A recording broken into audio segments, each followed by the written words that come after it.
Good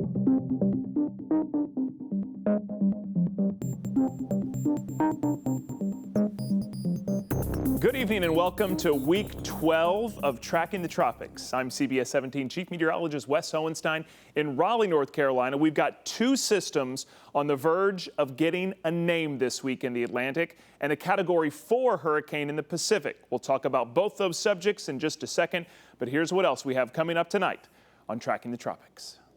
I'm Jerry Jackson, Chief Meteorologist with WNCT 9 on your side in eastern North Carolina. It's hard to believe that it's been over 20 years since Hurricane Dennis paid a visit to our state. But Dennis is a somewhat unique storm in North Carolina history because it set the stage for one of the worst flooding events in our state's history that came from a system with another name. We'll talk about the combination of Dennis and Floyd coming up.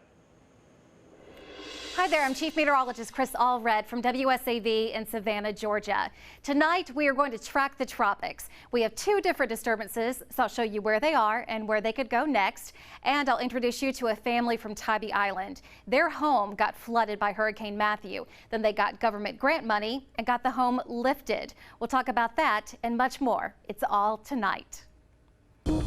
Yeah, that's a unique story that Chris has about lifting the home. We'll get to Savannah in just a second. Let's talk about what's going on, because even though we don't have any named systems right now, it remains rather active as we head toward the most active time in the Atlantic over the next couple of weeks. So two systems out there, one in the Caribbean, one about 3,000 miles away from us, that both have just gotten new information from the National Hurricane Center. Both of them now have been raised to the possibility of getting named and becoming a tropical system. Now an 80% chance of development with the system in the Caribbean, and remaining a 90% chance of developing over the next couple of days with the system a little farther out. So let's kind of digest both of them. And I should point this out too before I go into the next graphic. Both of these came off of the coast of Africa as tropical waves.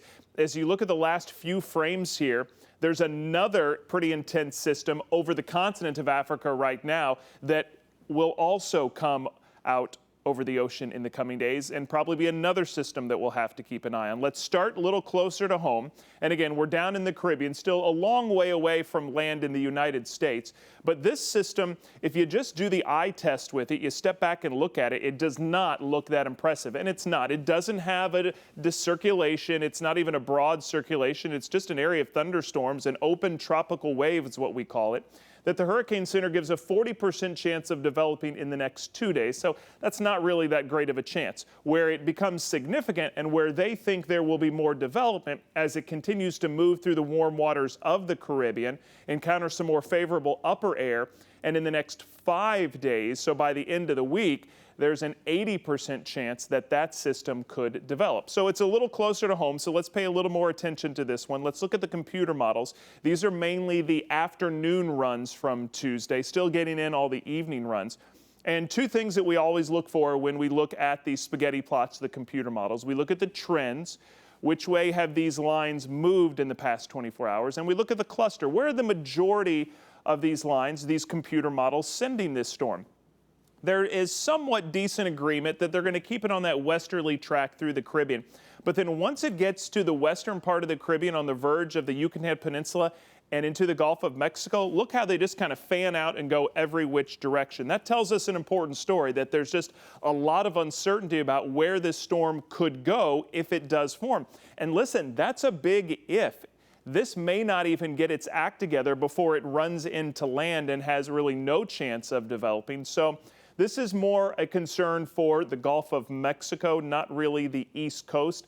And I would imagine the concern level is really not that high right now, based on the fact that it is so disorganized of a system now. And is it really going to go anywhere specific before it runs into land and has a chance to develop? But the other system we're keeping an eye on is much farther away, but there's much more certainty that this one is likely going to develop into a depression or a tropical storm over the next couple of days. A 90% chance that it's going to do that in the next 2 days.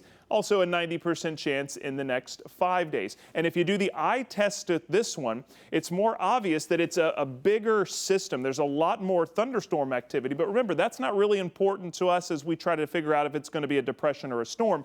We need that circulation, and this one has a little bit more of a broad circulation. Now, it doesn't look like a classic tropical system yet, but it is very likely that something will develop. So where will this one go? And this one is getting a lot more attention because it has more of a likelihood of impacting the United States. And why is that so? Well, it's way out there and it's a long way away. You know, if anything were to happen, it would be, a week or more before it gets close to the United States.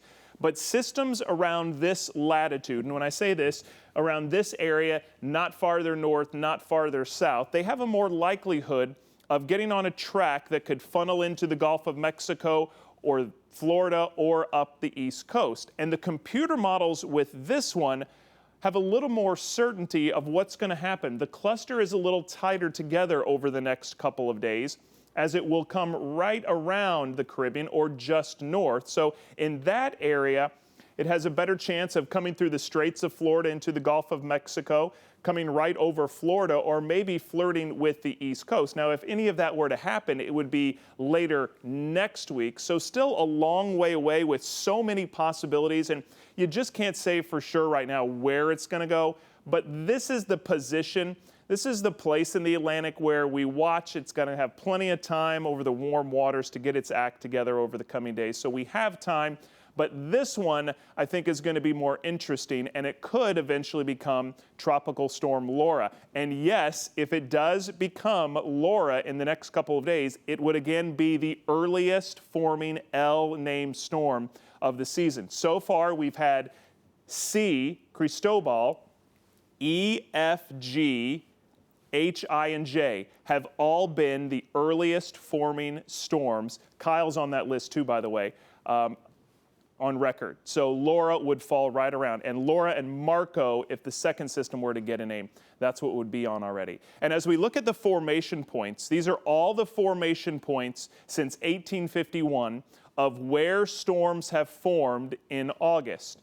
And as you can see, a lot of them form out here in the open waters of the Atlantic. Early on in the season, it's closer to home, Gulf of Mexico, Western Caribbean, off the southeast coast of the U.S., which is still a commonplace, but a lot of storms get their act together, get organized in the open waters of the Atlantic, and come our way. And as we look at when most of the hurricanes form throughout the entire hurricane season, most of them do form in September, but second on that list is August. And the way this season has gone so far, with all this elevated activity, wouldn't be surprised if both of those systems become named storms. We'll see what happens if they become hurricanes, but again, the activity we're seeing this season is been unprecedented. So where are we as we look at the graph of hurricane activity throughout the season? Remember, the season starts June 1st, ends November 30th. The peak of the season is September 10th.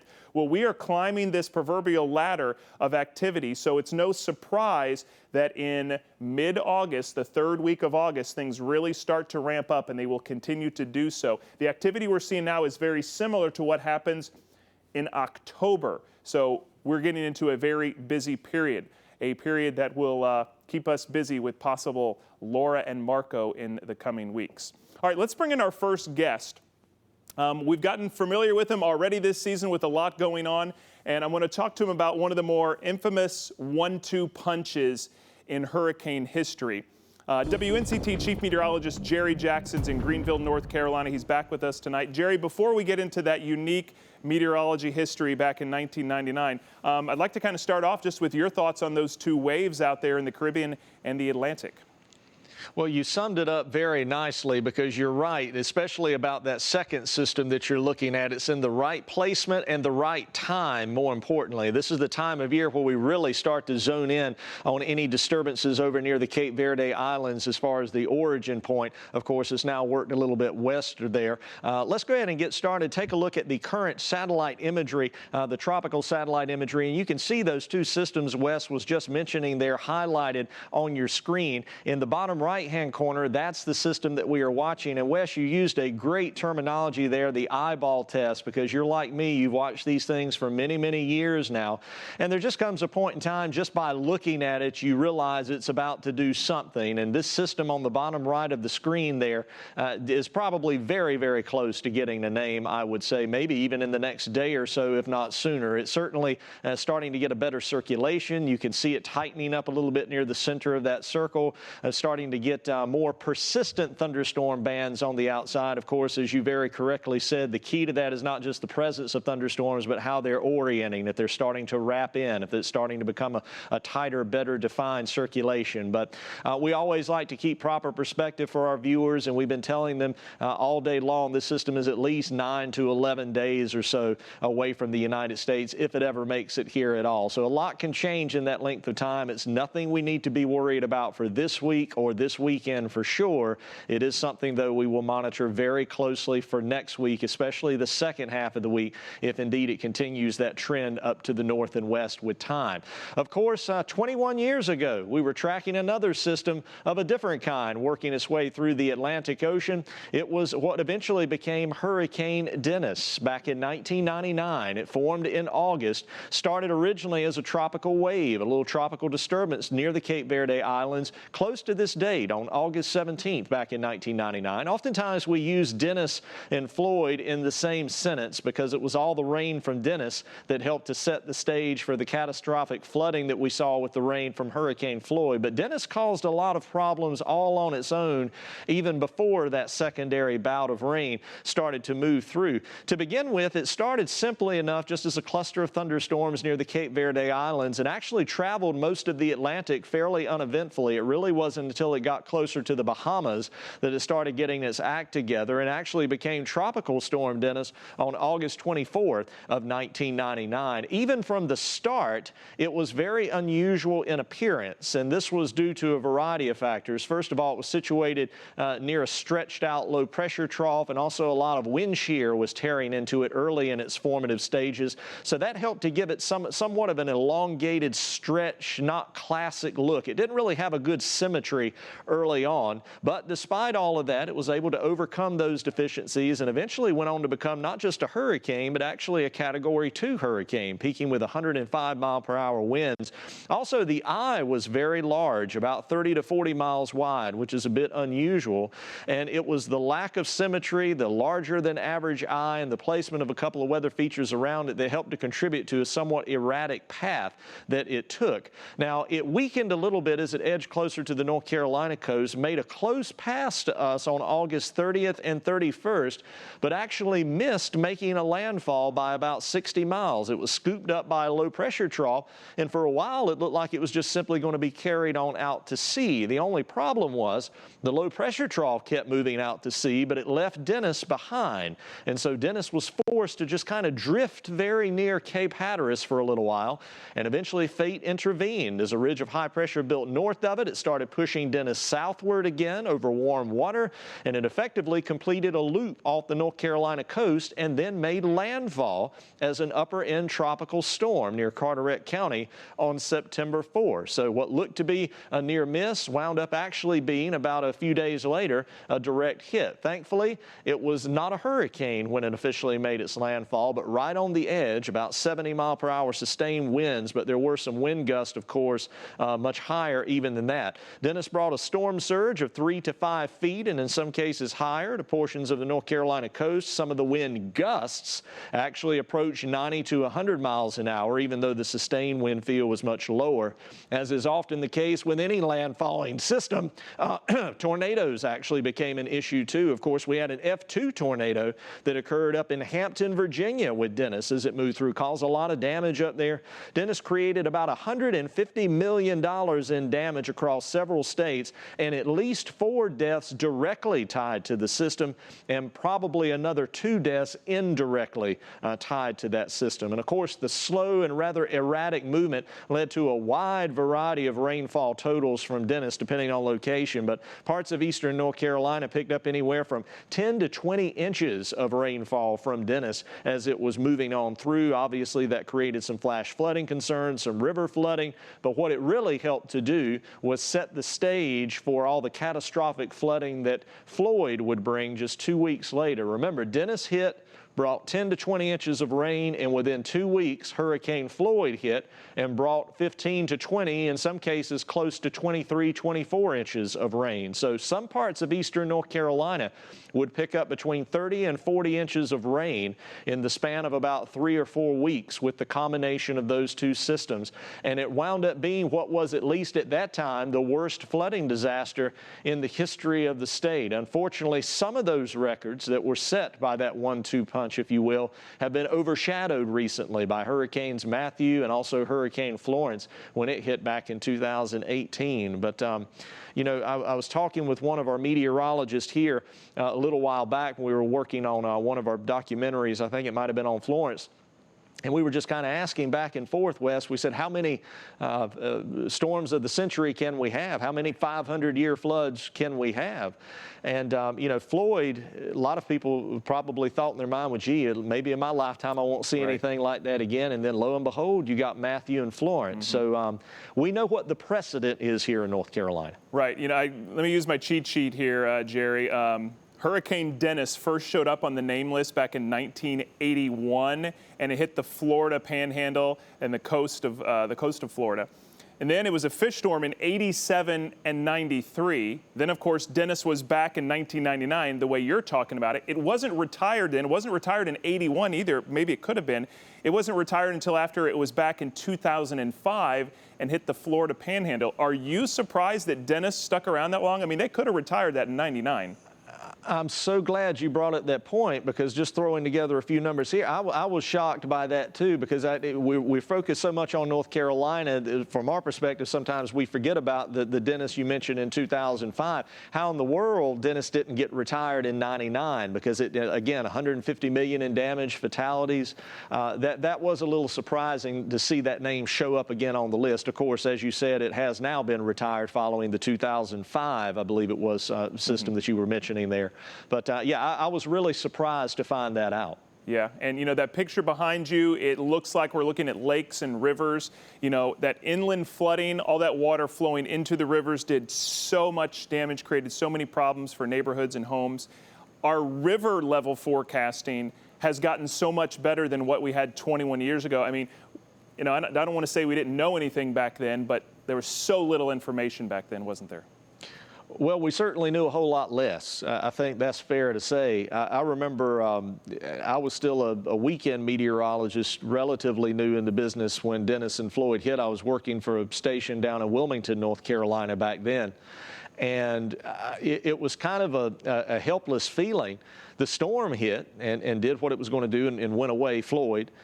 But the river flooding, you know, that takes days for those rivers to crest. So the sun is back out and everything, you know, some communities look like maybe they escaped flooding, and then a day or two later, as the river's cresting, even though the sun's out, now you've got flooding that you didn't see 2 days before when the storm is actually hitting. And we would have people, you know, call up and they say, okay, I live near such and such a creek, the water's rising, am I going to flood? And quite honestly, we didn't know what to tell them, because back at that time, we did not have the exhaustive network of data and observation points and river modeling, prediction models. It was really Floyd and the lessons we learned from Floyd that brought about all the changes to the flooding observation and prediction program, if you will, over the past 20 years and allow much better predictions to be issued with storms like Matthew and with storms like Florence. You can't stop the flooding, but at least you can anticipate it much better than you could 20 years ago, no question. Yeah, and you know, it's occurring to me, we're talking about these storms from 21 years ago. It was the D and the F storm that happened around this time, and we're getting ready for the L storm. It's amazing how things have changed. One thing that hasn't changed, the way we categorize these storms. I mean, Dennis wasn't a Cat 5 or anything, but it did so much damage. It's just another lesson to prove to us that it doesn't matter really what the category is, you can still have a lot of problems. It doesn't, because the amount of damage that you get is so much more than a function of strength. It's a function of which side of the eye you're on. You know, you may have been on the west side of a Category 1 hurricane several years ago and think you'll be okay this time, but this time you might wind up on the east side. Well, the weather 40 miles east of center is completely different than 40 miles west of center. So the angle of approach is a factor, the speed of the storm. And as with the case of Dennis and Floyd, recent history. Floyd would have caused a lot of problems, but if we hadn't had Dennis 2 or 3 weeks before it, Floyd would probably not be mentioned in the same breath with Matthew and Florence. It was the combination. So to determine how much destructive potential a hurricane has now, you have to consider, well, what happened 3 weeks ago, or what happened 4 weeks ago, or what has our afternoon thunderstorm trend been lately? A lot of things go into it. Yeah, excellent points. Good storytelling as usual, Jerry. Thanks for a bit of history tonight and for joining us on Tracking the Tropics. That's Jerry Jackson, just east of us in Greenville, North Carolina. Good to see you, Jerry. You too, Wes. All right, before we get to our next guest down in Savannah, Georgia, I want to check in real quick on what's going on in the Pacific, because while we're making a lot of headlines on the Atlantic side, they've got a Cat 4 hurricane right now just off the coast of Mexico. So we've come to the other side of the United States. Here's Hawaii, there's Mexico, there's the west coast of the U.S. So this is all Pacific territory out here. And you can see around the intertropical convergence zone, there are some thunderstorms, nothing organized though. But boy, does that stick out like a sore thumb or what? That is Hurricane Genevieve, a Category 4 monster. And we talk about doing the eye test and looking at a storm and being able to tell that it's getting organized, or, hey, that looks like a hurricane that I'd see in a textbook. This is the one. Look at the well-defined eye. Look at the symmetry. Look at the roundness of this storm. Battering the west coast of Mexico with wind and rain. With 125-mile-per-hour winds, it's moving to the northwest at 12. The forecast track will likely keep it as a Category 3 or 4 hurricane over the course of the next 24 hours, and then turn it more out to the northwest as it weakens as we head into the weekend. So not a direct hit, but now a Category 3 hurricane with 125-mile-per-hour winds. That's Hurricane Genevieve. And thinking of the name, they're on the 7th named storm of the Eastern Pacific hurricane season. But the difference there is they've now had 2 Cat 4 storms and a Category 2 hurricane, while we have not had that intense of activity over here on the Atlantic side. All right, so that's an update on what's going on the Pacific side. Let's go ahead and head down the coast to Georgia next tonight on Tracking the Tropics for one of the more unique hurricane aftermath stories. Joining us now on Tracking the Tropics is WSAV Chief Meteorologist Chris Allred down in Savannah, Georgia. Chris, last time we talked to you is when Hurricane Isaias was bearing down. How did things go for Savannah and Georgia with that storm a few weeks ago?